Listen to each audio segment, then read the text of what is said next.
Hello, everybody. Welcome back to Psychedelics Today. This is Joe Moore, your host for this episode. Today on the show, we have Daniel Muller. He is the author of Shamanic Kabbalah and a number of really interesting psychedelically focused comic books. So I had a really great time reading Daniel's episode 1. It's called Psychonaut Presents, Mother Vine. Really just a beautiful kind of, I think, semi-autobiographical comic book. And just a really, you could feel it in the images. And we get into that a little bit in the show.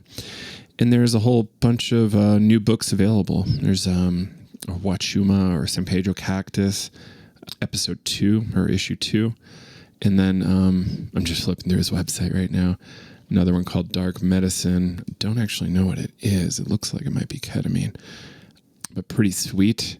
And then, yeah, I'm hoping for a whole bigger series as well. And I think Daniel will keep it up. So I had a really lovely time. And apologies to Daniel because the audio kind of failed on our first attempt to record and we had to do it all again. So I'm happy we were able to do it this time with higher quality audio. And sorry for the wait, Daniel, too. I know this has been months in the waiting, in the wings.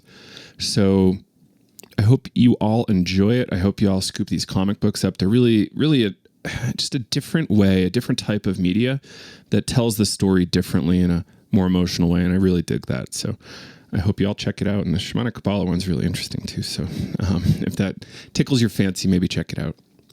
All right. And then Navigating Psychedelics for Clinicians and Therapists kicks off. This will come out on the 13th and class starts on the 22nd. So still time to sign up. This class is CE approved. We give you about 12 hours of CE and 47 hours total of material, including 12 hours of live class time. We just wrapped class yesterday on the 8th. I'm recording this on the 9th. And everybody was so grateful and thankful for the experience in the class. It was amazing to have that feedback. Hoping to get with some of them soon to record a whole mess of testimonials, and you'll be hearing about it soon. But yeah, everybody from coaches to doctors to nurses, NPs, nurse practitioners, and much more. It was a really great group. I know we say it's for clinicians and therapists, but we really welcome all stripes there. You know, just understand that we're talking at a pretty high level. And we're not necessarily going to dumb it down, though it's okay to ask questions.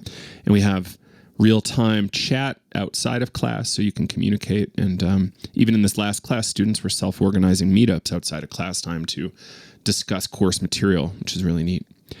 All right, I think that's it for now. But again, Navigating Psychedelics starts July 22. There's 2 different time slots. Noon and 5 Mountain. I think that's 2 and 7 U.S. Eastern.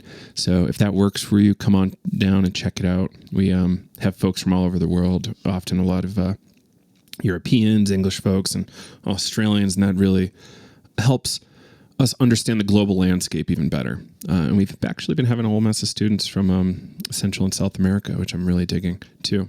All right. Well, I hope to see you there, Navigating Psychedelics. You can find out more at psychedelicstoday.com or at psychedeliceducationcenter.com, where we have a whole bunch of free courses you can check out too. All right, everybody. I think that's it for right now. Thanks for tuning in, and we will see you on the other side. Hello, everybody. Welcome back to Psychedelics Today. Today on the show, we have Daniel Muller, author of Shamanic Kabbalah, and a beautiful comic book. I actually don't have it in front of me, so I don't know the name of it. Daniel, what's the name of the comic book? Psychonaut Presents. It's beautiful. Thank you. Yeah. I was reflecting on it earlier today, my experience of reading your comic book, and I really did have a bit of an experience of strong memories, maybe we'll call it, of my ayahuasca experience. And it was really interesting because like some of the, you're kind of probably presenting a little bit of a story arc, a little bit of your personal experience, and probably a little bit of what's out there in the zeitgeist. But I think you did a great job with that comic book. And I don't know, how do you like to talk about the comic book? Did you have a certain intention? Did you just feel like an impulse that you needed to do it? Well, I usually describe it as an anthology series, and so some of it is memoir, although my later issues have some fictional supplements kind of mixed in. Mm-hmm. But yeah, it was mostly a way to be able to express some of the experiences that I've had with consciousness exploration. And I never really intended it to be specifically about psychedelics at first. The first issue, there is a page in there where I go through a dream that I had recently. And my intention was to do other aspects of things like that and occultism and other weird expeditions. But the focus has become a lot more centered on the psychedelic experiences that I have had, specifically through my own shamanic training, because I've had psychedelic experiences, of course, in college and experimentation and whatnot. But whenever you're going through shamanic training using these substances specifically,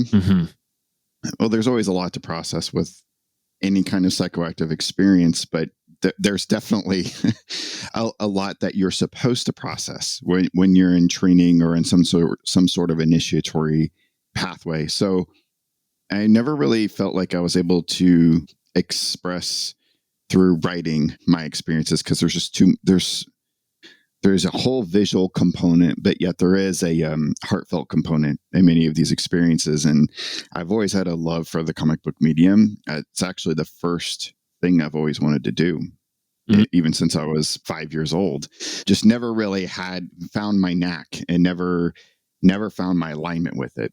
And it just all kind of came together a couple of years ago. It was just one of those moments of epiphany. I was in the mountains of Colorado, had this huge landscape before me, and it all just kind of hit me at once while I was pondering many of the experiences I've had in the past couple of years.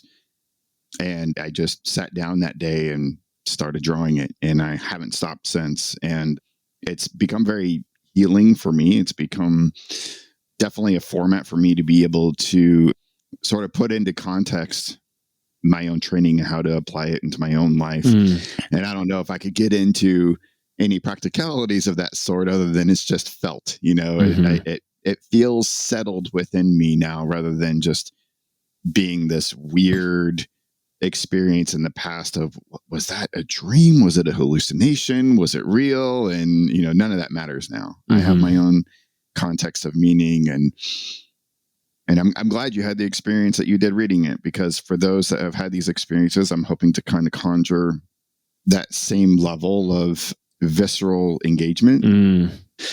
And for those that haven't had those experiences, I've had some interactions with individuals online, mostly because, it is the time of COVID, of wow, I've never done drugs before, but Daniel, I felt like I was on drugs when I was reading your comic. I was like, amazing. Oh, that's great too. What a compliment. Although try not to use that word if possible, but that's fine. I will take it. That's really interesting. Like, I think this is what most artists go for, right? They want to evoke a response in the viewer or reader, and the fact that you did it, like, to me, that feels really successful. And I'm just really excited for you to do more. Are you in process with more comic books? Yeah. So the issue 2 and 3 contain a single storyline called Dark Medicine. So my first issue was primarily a 1-issue story centered on my ayahuasca experience called Mother Vine. And then issues 2 and 3 it's 2 parts of a 3-part story called Dark Medicine that is about my experience with San Pedro and a very specific initiatory experience with my maestro in that tradition of the rites of passage that I went through. So issue 2 is complete, out for sale. As of this time, the printer I'm done with issue 3, and the printer is in process getting it online for sale. And I'm currently working on issue 4, which is going to be the final supplement of that. So it's obviously a much longer narrative, and I am experimenting more with color. The first issue was more centered on just kind of a black and white palette. So it's got a very independent feel. And I think it still has a very independent feel, but I'm wanting to bring a little bit more color and just experimentation with the art, and just really pushing myself as much as possible. And I hope that by end of summer, I will have it complete and ready for sale as well. And then my end goal is, whenever I'm done with this series of 4 issues, try to collect it all into a single trade volume So people don't have to go out and buy the separate parts. You know, there are some people that like to get little separate issues, and there's some people that just like to get an omnibus style trade volume of the whole thing so they can put it on their bookshelf. So that's my end of year goal. That's awesome. Yeah. Did you have any kind of influence from something like Promethea by Alan Moore? Promethean by Alan Moore is probably one of my most favorite comics of all time, because that comic book, yes, is a great sci-fi magical fantasy story, but Alan Moore's intent, it seems, along with artist J.H. Williams III, was to create almost a curriculum for magic. Mm-hmm. So magic in the sense, not for your those listening, we're not talking about magic as in David Copperfield and pulling rabbits out of the hat. Magic in the sense of the mystical art of being able to change reality or to change consciousness with your will. So there have been many traditions throughout history that have practiced magic in various ways using ritual. The shamanic arts obviously is one, and that's one that I adhere to quite a bit. Alan Moore ascribes to the more Kabbalistic and Western mystery tradition, and Promethea is, I believe, just a visual textbook into that medium. It is incredible, the level of effort that was put into it, and I think it's very niche. So I know very few individuals that have been able to read it and get it. I know many individuals that started reading it and put it down because they just had no idea what was going on. Oh, really? So you have to let go of the fact that you're not going to. It's not a Hollywood style story that you're going to be getting. It's not a story arc like that. You need to know that you're going into this book, that it's going to be an experience and you're going to be learning from it. So yeah, that was definitely an influence, huge influence. One of the larger influences that I've had as well. Well, I can always lean on the independent comic artists of the 60s and 70s, like Robert Crumb and Spain Rodriguez and whatnot. But one of my current influences, who was pretty big in the 80s and 90s and is still making comics today, is Rick Veitch, who did a series of comic books called Rare Bit Fiends, all about dream work. So he experimented with consciousness expansion through dream work paradigms. He was actually a friend of Alan Moore, did a lot of work with him. So Alan Moore was very focused on magic, Rick Veitch very focused on dream work. And I guess I'm kind of hoping to create this sort of shamanic version in comics form of this, exploring how to change consciousness or expand consciousness through the shamanic arts. Right. The shamanic lens is really prevalent in the psychedelic world, right? Because a lot of this does come from ancient, or at least very old, shamanic traditions. Do you have like some sort of definition around shamanism that you like to use? Yeah. Tricky one. I do. Sorry. Well, it's actually not that tricky for me. I have had a definition that I've leaned on for quite some time, but for me, I'm trying to break free of that because I'm a deconstructionist at heart. So even my own belief systems, I try to whittle away at over time and challenge myself. But Roger Walsh is an anthropologist and psychologist who wrote a book called The World of Shamanism. I'm trying to look on my bookshelf here. Yeah, The World of Shamanism. And he's a medical doctor as well. And his definition, I'm probably going to butcher it because I'm paraphrasing, expresses shamanism as the art of, or really rather a family of traditions. So it's less about a dogma, but being a family of folk style traditions. So whether that's indigenous tribalism or whatnot, it broadens the scope. And that family of traditions, the practitioner will travel to other worlds or alternate states, interact with other entities, and return to bring that medicine back to the community. So there are many parts to that and so part of that is the art of interacting with other worlds or other states of consciousness, interacting with entities. So however you want to describe that, whether it's angels or ancestors or even just, in my framework, expressions of one's own consciousness, and gaining information, gaining some kind of medicine, information, data, or wisdom to be able to bring back into the world. And that's a key component. Is it's not about just going out and flying out into outer space in flights of fancy. It's about bringing tangible wisdom back into your everyday life and into the world to be able to apply at a practical level. Because as you probably well know, most shamanic practitioners in the archaic era of human civilization were the ones that the community went to know, okay, when do we plant our crops? When do we harvest? We've got decisions to make. What's the best time to make this decision? What do the heavens say about this? Because the shamanic practitioners were normally the astrologers as well as the doctors of those communities. So they actually applied that real world knowledge in a real way, which helped form that community and helped it grow and evolve and survive. So service is a huge key aspect to that in some way, shape, or form. And I used to interpret that idea of service in a different way. I come from a traditionally a medical background. My father is a medical doctor, my mother a nurse, and I worked many years in the medical industry. So I had this very succinct way of the idea of service, of feeling like I had to give a huge part of myself to go and help, sacrifice my time and my own health in many ways to help others have clients, as it were, practice shamanic healing methods. And I still will practice that, but I've shifted my focus into their service in a new way. There's a way to be able to express that service in a way that it's not going to be taxing for you, and it doesn't always have to look like the same thing.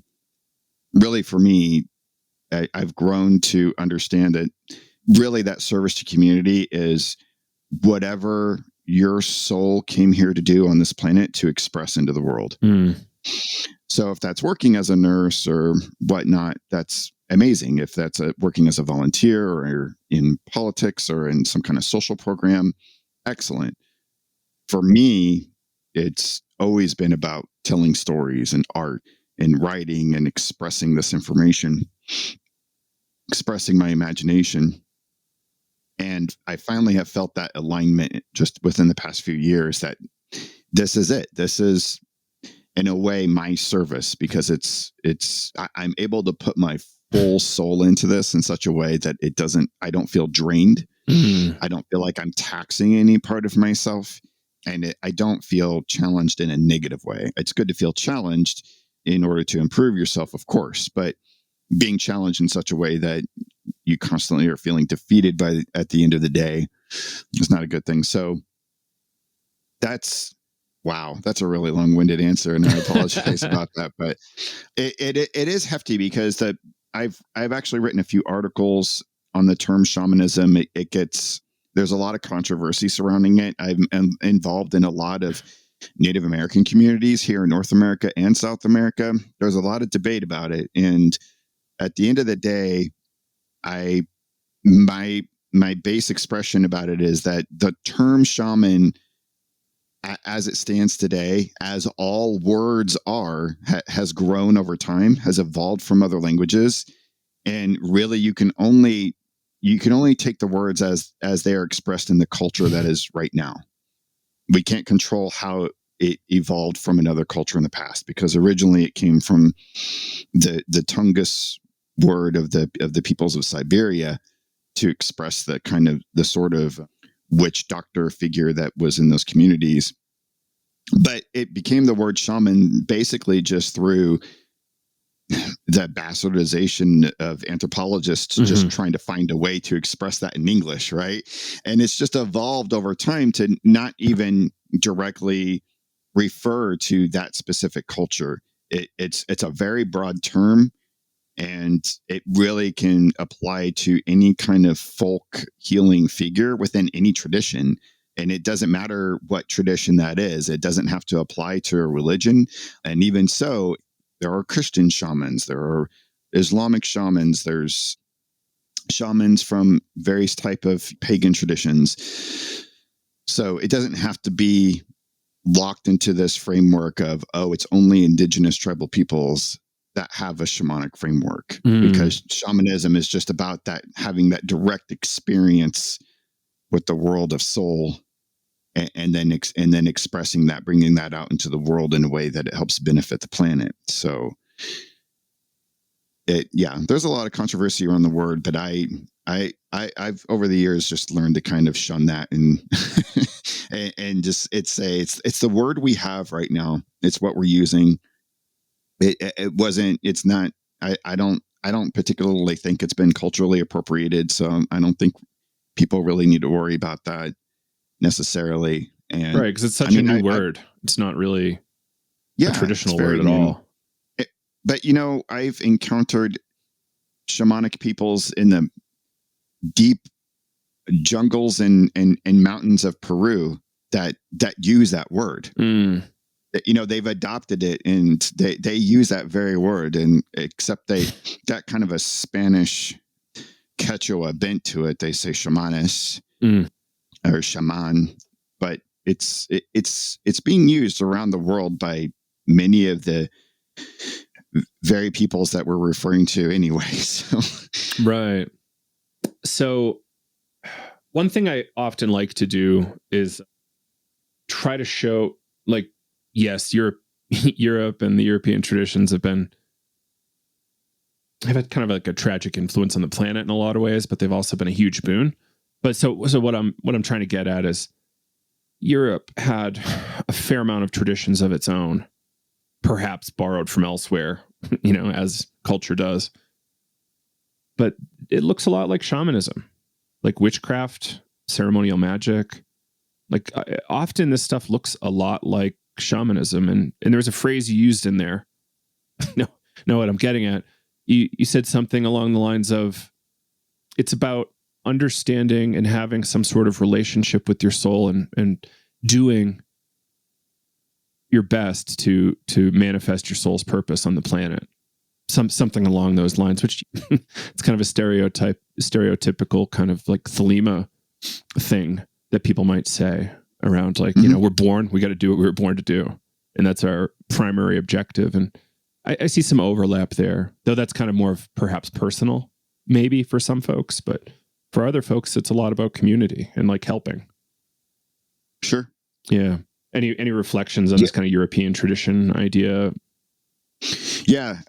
Well, my primary publisher for my nonfiction books is Llewellyn, and they're very influential in the sort of European pagan heathen Wicca sort of circles. So my books, and when I go to literary events that they support, I'm usually in those circles quite a bit, and there doesn't seem to be any difference really. In fact, I have a really hard time separating shamanism, quote unquote, from Wicca or neo-paganism or even Thelema. And so when people parse them out into all these specific terms and definitions, and as if they're all separate, it feels weird to me, because I've been able to ingrain myself seamlessly into those communities, and there's no a blink of an eye in terms of anybody having a second take on what's happening. And I'm actually very interested in Thelemic tradition myself, and find a lot of similarities and how Thelema is all about every man and woman. There's a moniker in Thelema that comes from Aleister Crowley's Book of the Law, that every man and woman is a star. And the whole concept of that is, of course, it's not taken literally, as most things aren't, but that every human being is unique, and the purpose to finding your bliss, or the aim is to find your true expression of will on this planet. Will with a capital W. And that doesn't mean you can do whatever you want, because the other moniker is do what thou wilt shall be the whole of the law. But that's not, yay, I get to go murder and pillage. It's will with a capital W is about following your soul's purpose, which is always in alignment with the creative source of the universe. So there's always when you're aligning with that, there's always some kind of beneficial outcome. And so with every man and woman being a star, that means that you have found your will and you have found your uniqueness in the universe. And every human being has this potential. And the thing about a star is that it's a sun, of course. So it has its own planetary bodies that surround it. It becomes the center of its own solar system, its own god in a way. But I don't mean that in the hefty sense of like, you're God. I mean that in the sense that when you have found your soul's purpose, you have found a way to operate in the universe where the universe works along with you to help align your life in the direction that you would like it to lead.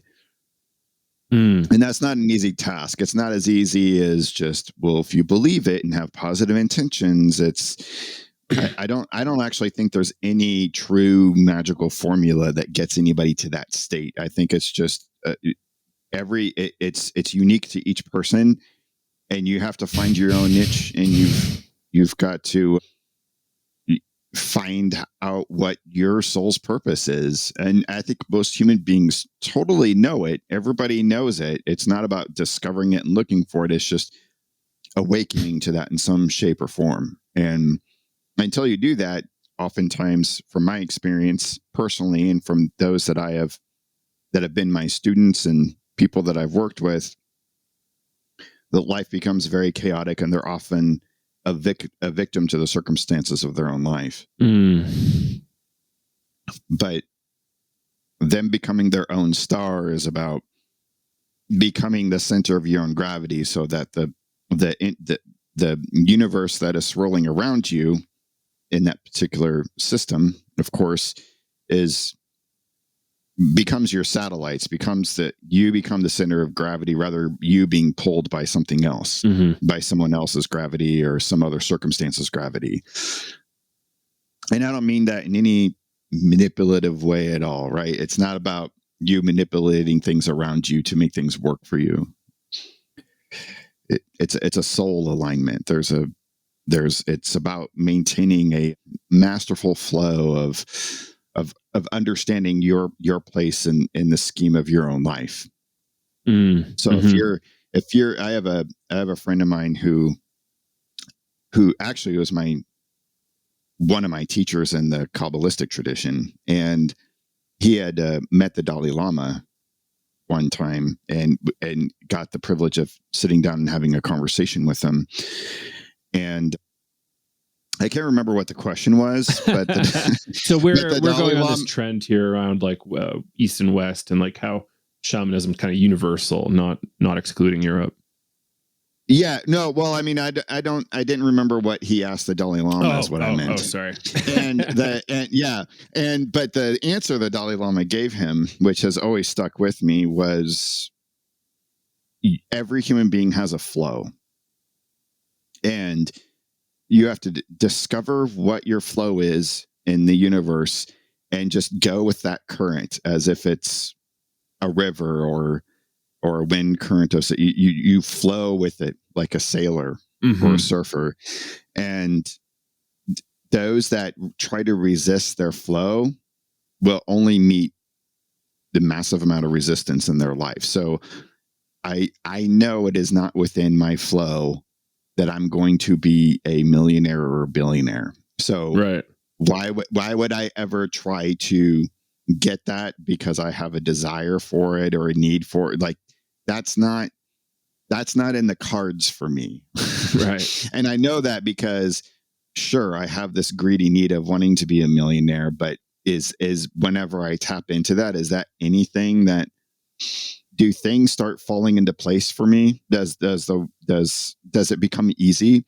When I finally got over my own fears and my own insecurities, and I finally just started drawing and making comics, which is something that was always important to me, everything about this process has become so easy for me. I haven't had to struggle to get any kind of level of exposure. I'm actually now in communication with comics creators that were legends to me growing up. They were, I mean, there's all this magic is happening around me, and I'm now just doing all the things that I've always wanted that would bring me joy. And it's never anything I had to push for or struggle to get through. And so anyway, that's always stuck with me as the quote of the day that I always try to bring up in my mind is find your own flow, align with what your flow is, and your flow is nobody else's. It can't match anybody else's flow. Mm-hmm. Yeah, that's beautiful. Huh. Okay, so perhaps let's rewind the tape a little bit and talk a little bit about your kind of maybe psychedelic origin story. Like, how did you get exposed to these kind of plant shamanic traditions, psychedelic plant traditions? Mm-hmm. Well, I was always interested in psychedelics. My undergraduate experience was rife with LSD and mushrooms, but always on a well, I would say they were at a recreational level, but I was always interested in what my mind was doing and exploring that. But I never really knew. I didn't understand the wider breadth of the medicine that they contained, or the other opportunities and options that were out there, until it wasn't until almost 10 years later that I finally went to graduate school. And interestingly enough, it all kind of came to a crux when I was working on my master's thesis, which is on James Joyce's Ulysses. Cool. And Ulysses is a huge book, very, very hefty literary work. And the entire volume of, I can't even remember the page count at this point, maybe 1,000 pages, takes place in the auspices of 24 hours. So obviously there's a lot of stuff going on there that wouldn't normally fit within a 24-hour period, but James Joyce was very interested in the deconstruction and collapsing of time as we understood it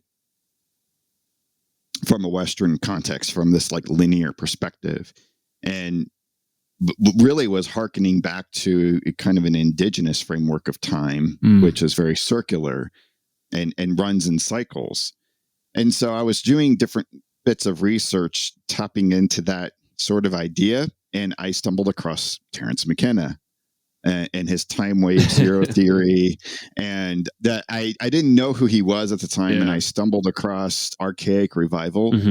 And I can't remember the subtitle for that book, but it's incredibly long, and it has the words like UFOs, mushrooms, and blah, blah, blah, blah, blah. And I was just like, wow, that is really intriguing. I don't know if I'm going to read anything out of it. Super long. Speculations on psychedelic mushrooms, the Amazon, virtual reality, UFOs, evolution, shamanism, the rebirth of the goddess, and the most How dramatic. Can you not pick that up? And the end of history. So dramatic. There you go. And Tom Robbins did the foreword. That's interesting. Yeah, and Tom Robbins too, who I loved as a literature major. No Tom idea Robbins that he did that. Yeah. So yeah, that I immediately put that in my inbox and paid for Amazon Prime back then, and got it to my house as soon as possible. And I read it. It was probably one of the fastest books I think I've ever read in my life. And from there, of course, you go down the rabbit hole of Terence McKenna, like YouTube videos and his rants on psychedelics and shamanism, and this role that they actually play in the healing of peoples. And I had always kind of known, because I've always been interested in Northern Native American and indigenous cultures, like the Pueblo and the Lakota, and I knew about peyote, but there was something about Terence McKenna's stuff that just made this huge spark inside of me, and this huge creative flow of not only exploring but writing about this stuff. I mean, it turns out one of my first books, Machine Elves 101, is actually one of the first. It's only an ebook, but I got to interview his brother Dennis for it, and he was like, this is actually the first published book about Terence that Terence didn't write that I think exists. And I was like, oh, that's really cool. That's awesome. Nice work. And it's not very long. It's just a short ebook. But the idea of working with shamanic cultures to gain that knowledge and information didn't apply in my brain that it was something that was accessible to me. And then after Terence, I was like, well, I really want to seek this stuff out. And long story short, I actually ended up finding someone in my own spiritual community here in the Kansas City area that actually didn't live too far from me at all, and he was a curandero that was trained in the shamanic arts from Peru, called Camasca Curandismo. And so Curandismo is just Curandismo is just a standard term for folk healing tradition. Yeah. And Camasca is like the creative energy in the universe as taught by the pre-Columbian cultures of Peru. And Camasca Curandismo is a curandero tradition that's focused specifically on Huachuma, San Pedro, the mescaline containing cactus which grows in the Andes Mountains, and using that as a sacrament in their ceremonies. And the first time I walked into his lodge and had the encounter with him of experiencing the smoke of the tobacco and the incense and the altar space that is created in this tradition called the mesa, which is an altar cloth with all these ceremonial objects laid upon it and staves sticking up, and shaking rattles and starts praying in these Quechua and Spanish prayers and started implementing his healing practices upon me. Like within the first hour of that experience, I knew I was home, and I knew that I never wanted to look back. I knew that this was the path I absolutely wanted to take. And I immediately asked if he was open to training in this tradition, and his response was, "Well, I've been waiting for you, brother." Which is actually a very common thing in the worlds of shamanic initiation. When the student is seeking the master or teacher, that the teacher is just like, "Well, yeah, I mean, it's about time you got here." And so it was very, very powerful catapult for me, and I became very involved in that tradition and many other traditions. So there's two main traditions that I ascribe to the most, and they both kind of bleed into one another. But the Camasca Curandismo tradition is very focused specifically on using the San Pedro cactus in their healing ceremonies. And then another tradition that's doesn't use the San Pedro cactus, but they're sister traditions, because one of my maestros is the progenitor of both here in the U.S. It's the Pachakuti Mesa tradition. So it's more focused specifically on a specific practice of using that altar set called the Mesa. And both of these traditions were brought here through a very specific lineage founded by Don Oscar Ramiro Quesada. He's a pretty well-known curandero that now lives here in the U.S., but is from Peru. And there's a very specific lineage of curanderos attached to this particular tradition that you don't really find much in any books about. Like if you go and search out books on Peruvian shamanism, it's mostly going to be about like the Quechua of the Andes Mountains, who are the descendants of the Inca. This tradition's more centered in the northern coast, and it's more based upon pre-Columbian cultures like the Chavin. Is there any notable difference between pre-Columbian versus post?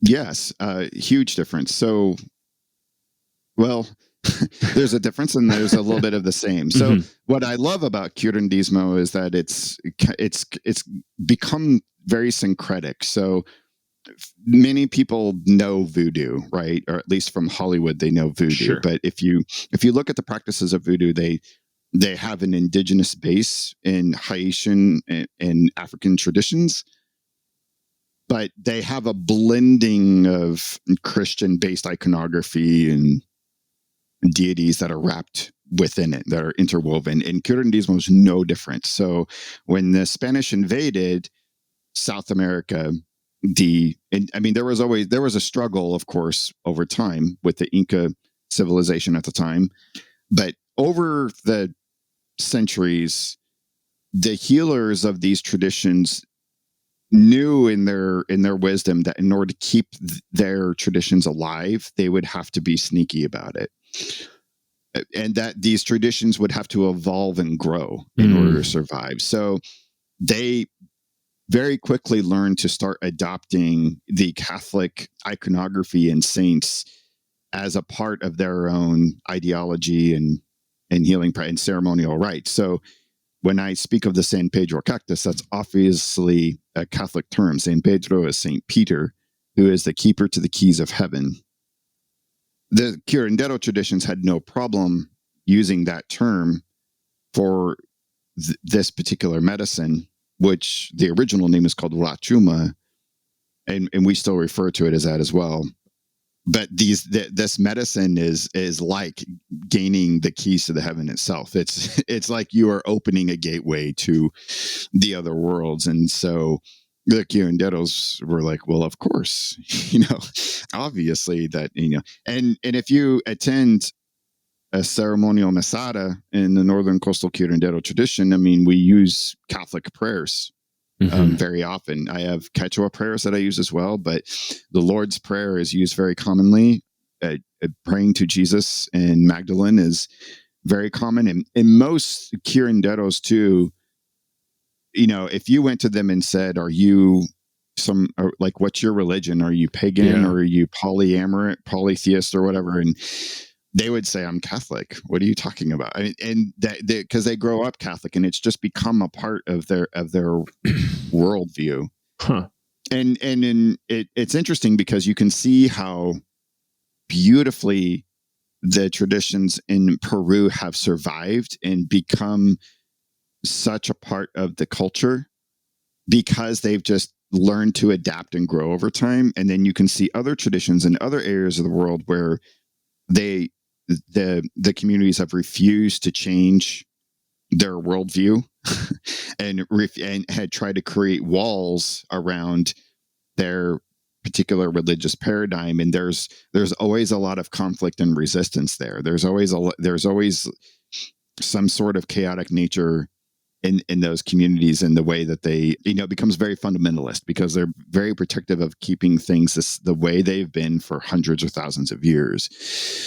And what I find interesting about shamanic practices is that shamanism isn't concerned about dogma or in any way, shape, or form. It's a folk tradition, which means it's the same thing as my parents having their own little traditions they do during Christmas time with the Christmas tree and reading a night before Christmas and blah, blah, blah. And then I take that tradition and I implement that for my children, but it's changed because it becomes mine and it grows instead of just repeating what they've been doing. It's the same thing. And that's how shamanism has, I think, retained its backbone over centuries since the Neo-Paleolithic era, which most anthropologists, historians, and archaeologists will say shamanism was the core religious element of that time. Yeah, that's super cool. Yeah, in some cases, even the first religion. So, but yeah, it's a very interesting paradigm in Peru. And so, that's where I've been. That's the world that I've lived in ever since then, is being an initiate in that tradition. And so it's mostly focused again on San Pedro, which contains the mescaline alkaloid. But I have, of course, experienced and worked with other medicines in that tradition as well, including ayahuasca, of course, because that is the first issue of my comic book. Technical question. Well, I guess maybe not that technical, but what's your take on dried San Pedro powders versus processing fresh San Pedro? Tricky, I know. Well, I've had fresh before, and the effects seem to be much more dim than through dried, because I think, I'm not a chemist, but from my understanding, what I believe what happens is whenever you dry the San Pedro, like when you start cutting it up and you dry it, the mescaline starts pushing itself out almost as a protective mechanism. Interesting. Within the cactus, so that it is like it. I'm going to sound horrible. So mushrooms produce sure those molecules to protect themselves. So that makes sense that plants might as well. Right. So it just, I would never say that one is better than the other, because the medicine is the same, regardless of how powerful the quote unquote effects are. But if I want a more powerful effect, I will tend to use dried. And I'll usually I won't even powder it most of the time. I will normally cut the cactus in slices and then dehydrate it. And I feel like it's just as effective. And with the powder, it tends to get weird and sludgy. And of course, you're talking to someone who's cooking and preparing in a very traditional way too, over an open fire in basically a pot and boiling for 7 hours straight. So when you use powder in that case, sometimes it can be like drinking sludgy snot, and that's when I've had experiences where individuals in ceremonies have issues with nausea. So when it's powdered and snot, like that's where the nausea happens. Yeah. So I tend to just dehydrate the slices and cook it, and then it's just like it just very much tastes like an earth-based tea, and it has a little bit of a syrupy nature to it, but when mixed really well, it's not bad at all. In fact, I actually love the taste. I absolutely. There are some people that just have a very strong acuity to certain medicines, right? I've met some people that just ayahuasca is their medicine. Like you can tell they don't struggle with it. It fits with them like fingers going into a glove. They love the taste. They love the experience. They never have negative after effects. And for me, that is a San Pedro. I've never had a negative experience. And my maestro said from the beginning, I definitely had the acuity of being able to facilitate, because the medicine just works with me in such a way that I'm actually more aware of the environment. I can better facilitate with people and work with people. My focus becomes 100 million %. And my any insecurities that I might have just even normally in life they're completely washed away. Right. And I have no negative effects. I love the taste. I've never have had nausea. The only time I've ever had nausea was during my rites of passage, when any of my training sessions with my maestro, there's another medicine that you use during a San Pedro Mesada, where it's called Singado or Singo, and it's a tobacco infusion that you imbibe down the nose. Ooh. And especially in Peru, they make it very strong, very, very strong. Often it's in an infusion that you just imbibe through a shell down the nose. And there's some curanderos that will just basically have a tobacco rope. And the mapacho tobacco in Peru is like really hefty and strong. And they'll have it in a tobacco rope and sitting in the infusion itself, and they'll just pick it up and snort it down the nose. And I had one specific, the rites of passage that actually is in my comic book, that later issues in my comic, and many others where I've had to imbibe Singado numerous times, just over and over and over again. And that can get pretty overwhelming. I normally, when working in Mesada with individuals, they only have to do it one time, once in each nostril. And there's an alchemical reaction that takes place with San Pedro in this other medicine, the Singado medicine with the tobacco. It's kind of like ayahuasca and tobacco. There's this beautiful cohesion that takes place that not only amplifies the effects, but really starts pulling your experience into the direction that it's supposed to go. So when you first drink the medicine, it can feel like you're experiencing all these effects and these interesting things that are happening to your body and to your senses. and it can be pretty chaotic, and you're trying to just get yourself focused. And then once you've had the Sangado, it's like, boom. It's like, okay, this is the medicine that I need for the rest of the evening. This is the direction I need to go. And I love it. I will normally do Sangado even outside of a Masada session. It's a beautiful medicine, and it doesn't have any psychoactive effects, so it's not illegal at all to prepare. Is it a fluid? Yeah, it's a fluid. There's a certain process to it that you have to be trained in order to prepare, but the basic ingredients are tobacco and rum. And in Peru, they use cañasco, the cane sugar alcohol that you can't really, well, I think you can get it in some places in the US, but can't get it in the Midwest. So rum is a good substitute. So you mentioned consuming wachuma during a ceremony that you're facilitating. And this is this is a really interesting topic.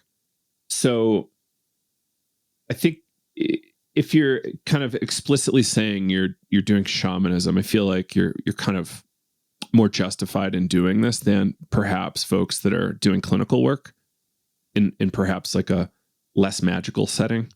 Because I feel like you're kind of literally acknowledging that there's a sort of magic happening by you consuming it and being able to work with people better, versus in a clinical setting where people are often not able to really acknowledge kind of a spiritual angle kind of explicitly in session. So I'm kind of curious, do you have any thoughts on that? Like this kind of dynamic between the clinical and the shamanic as it relates to dosing in sessions? Yeah. Yeah, we talked about this before, and I actually think there's a lot of positive gains being made in the world in terms of having a clinical understanding and gaining a clinical validity of these substances and what they contribute to an individual's healing. I personally don't think I would ever want to imbibe any one of these substances and be monitored and facilitated by an individual in a clinical setting. I'm not sure I would be interested in that. I do retain that these medicines have a tradition in the history. And of course, I am very much about watching these evolve and grow and these paradigms turning into something new in this new world.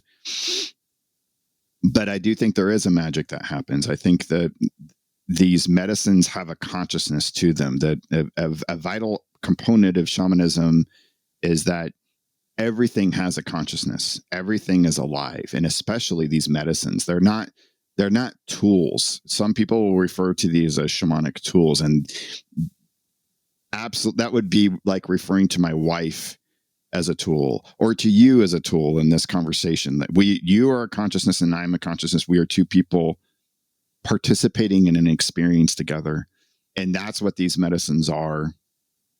And these medicines allow a facilitator to be able to do when you have that intention of being a facilitator, and through the necessary training, it opens a pathway for you to be able to open up that space to other individuals, so that you're not hindered by the effects, right? The effects turn into a positive attribute. So to go take things back to Terence McKenna, he talked one of his ideas is that human beings evolved because they came out of the trees and they went into the plains and saw the mushrooms growing out of cow patties and started eating them, and their awareness became sharpened, so they were better to be able to hunt.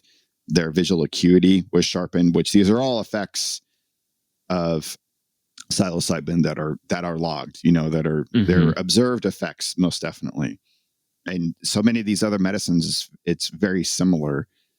And I think that was a process, of course, if that is indeed true. I mean, I don't even think it's a theory. I think it's just more of an idea of Terence's. But I definitely experienced that. I experienced that as something that takes time to evolve into. I would by no means sanction anyone to be able to facilitate one of these sessions after just having like one dose or two or whatever, having some cursory experience as just a participant. Well, I've done it before. It's like, it's not about that. It's like going to college. You have to go through some very specialized training in order to get I want to say sanctioning, but to get to that level of awareness and expertise. It is a skill that you have to learn. Yeah. And so I think that I hope actually, and I don't have any ideas on how this is going to look precisely, but I hope that we start finding a way for these archaic traditions and the magic to start blending in with the clinical setting. I mean, I actually do have an idea, and this is actually a project I'm working on after my current comic. It's a fictional work, and it's going to take place in a world where it is absolutely legal, and you get certifications for it, you get training for it, and it's just a normal part of society that if you're having issues in your life, you just go to the local curandero down the street, right? Fantastic. And walk into their office and schedule a session, and it's perfectly legal. They have their certification on the back wall or whatever. and it's a normal part of like how we would just go to a psychotherapist nowadays or to a doctor or something. And I hope we can get to some sort of a world like that, but that also implies that you do believe in magic. Right. In a sense. And that, I think that's the hurdle that we need to jump through. There tends to be this component within the scientific community, which I'm a true believer in all aspects of scientific progress. I actually have a long-standing career in IT, so I love it, but we've lost the idea of the mystical aspects of the universe and the mysteries that do exist that we haven't been able to measure, but it happens. And that's what's, you brought up Thelema, and that's what's interesting about the Thelemic movement that Aleister Crowley started, was trying to understand these magical practices and their validity through repeated use. Like, don't just follow some kind of ritual paradigm because it may not work. You got to do what works for you. So find a method and a formula that works, and it's going to work and that it's going to be valid for you because every time you do it, it works. You have repeatable results.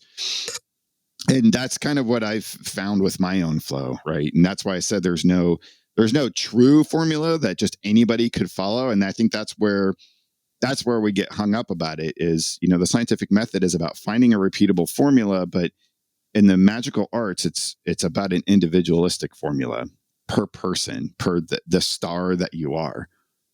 So that's harder to measure because what's going to work for me doesn't work for you.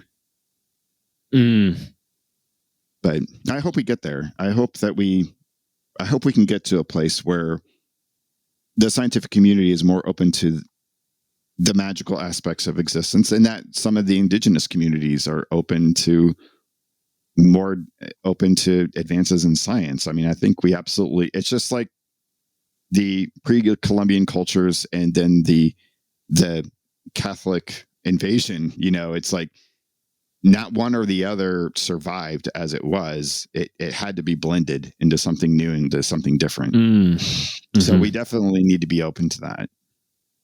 So there's been a lot of talking in the psychedelic community lately around we're rapidly losing indigenous wisdom because we're not treating it as important.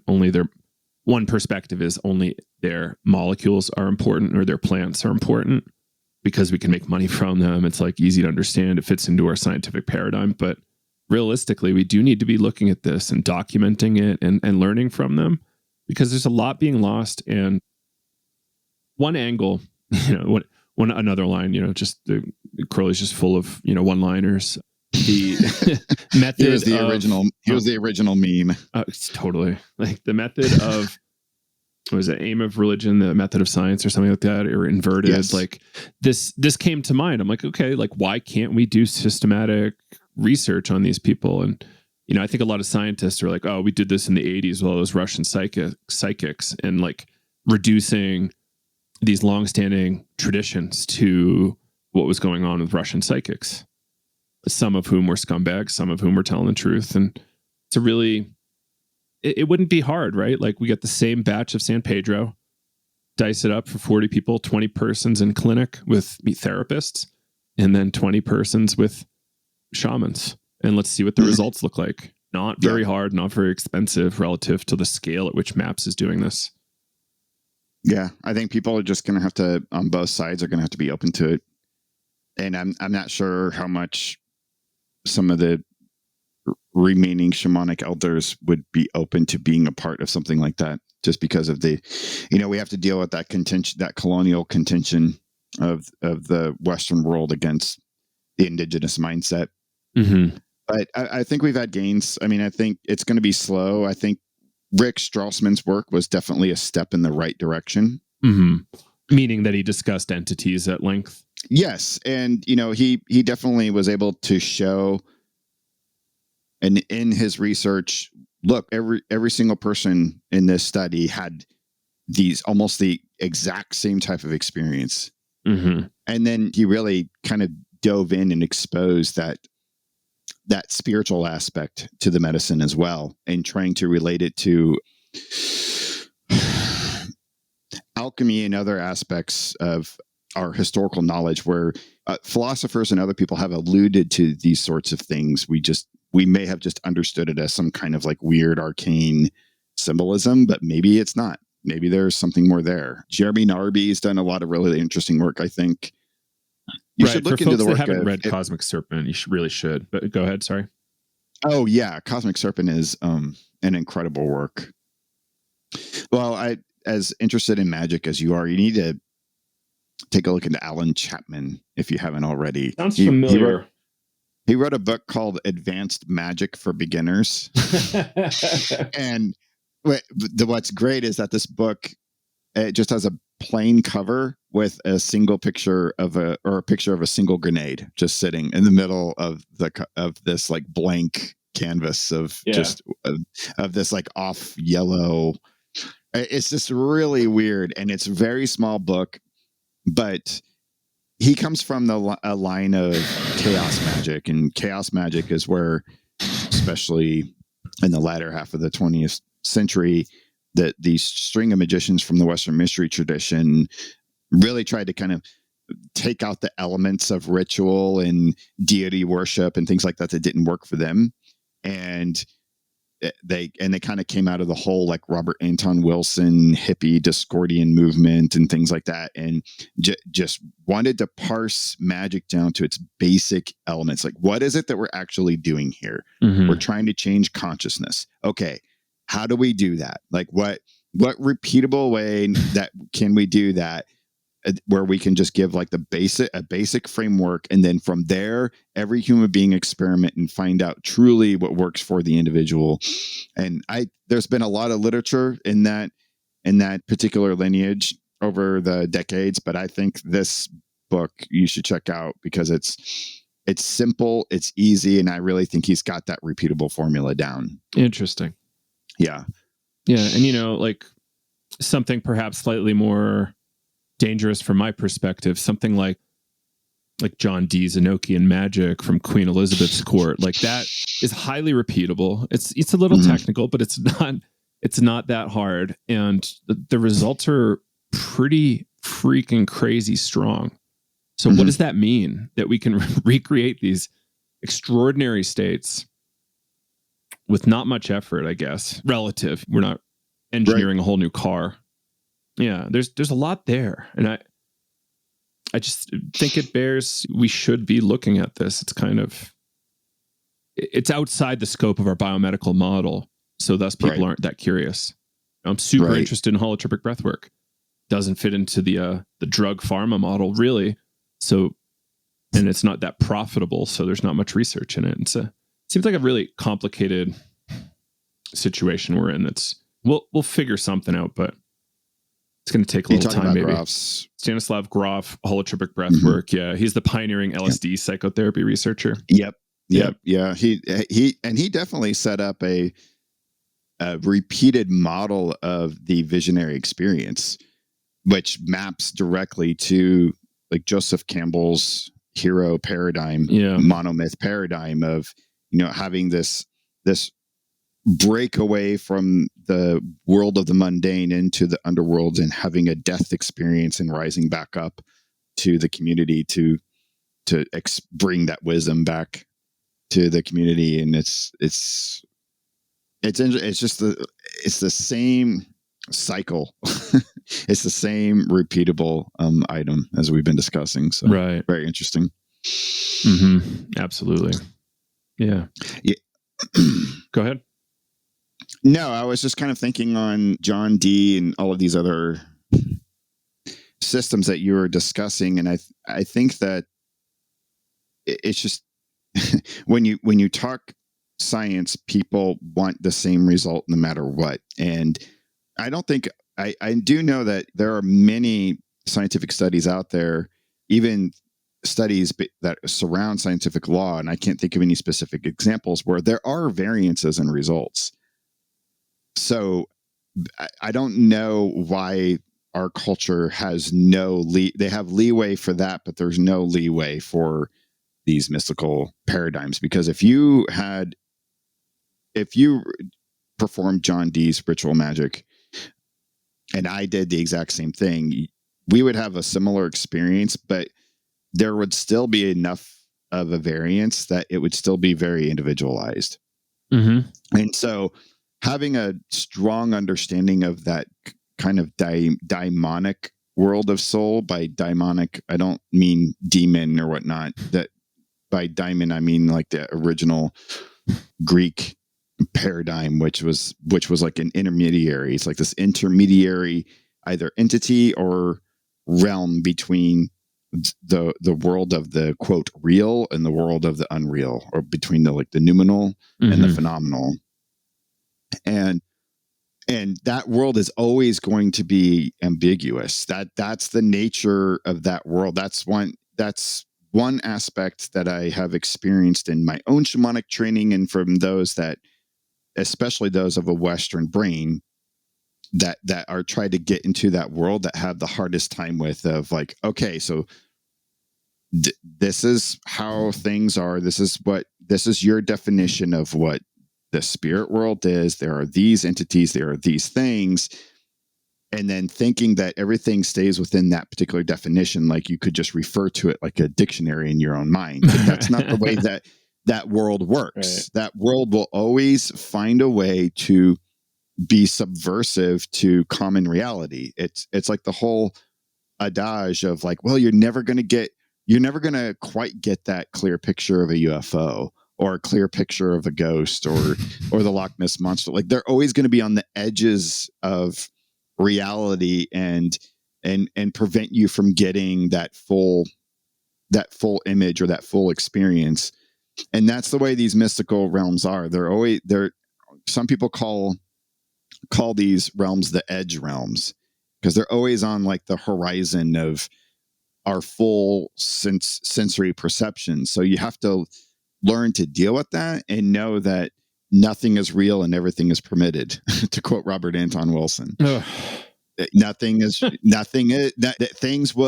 Your perceptions of how you view reality will always shift over time. And especially in shamanic training, like the whole goal is to kill you, right? Is to kill you and kill your reality so that you have a completely different understanding of reality every time you go through a ceremony. And so if I believe the same thing and I'm living the same way as I am now as I was 5 years ago, then I'm doing something wrong.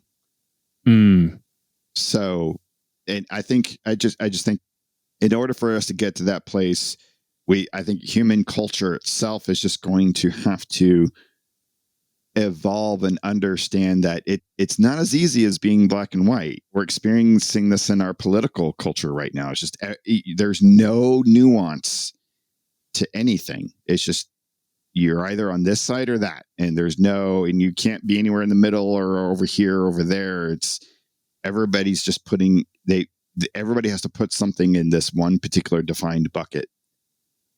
So as those systems break down, I think we'll see a lot more progress in that area. And I think we will see, hopefully, it's my hope, that the scientific community can look at these mystical realms and begin experiments and research in that direction. But I think there's a lot of cultural boundaries that we have to move through first. Yeah, I totally agree. All right, Daniel. That was really long-winded. I'm sorry. No, it's beautiful. I hope I got to a decent point. No, you did. You did. This is expressing a lot of worldview that I've been meaning to get to for a while. I think people maybe get like a little dash of it here and there, but I really appreciate you being able to lay all of this out for us in this way. Like I hope people are willing to spread their mind wings a little bit. Like this is not easy material. And that's kind of a benefit, right? So the heavier things you lift, the stronger you get. Same with books. Ulysses is an example of a really hard book, and you can get a lot out of it if you spend a lot of time with it. Like, anyway, I think we need to wrap, but let's talk about your comic books and your Llewellyn book again. What was the name of your comic book? My comic book is Psychonaut Presents. You can find it online at indieplanet.com or just my website, danielmollerweb.com.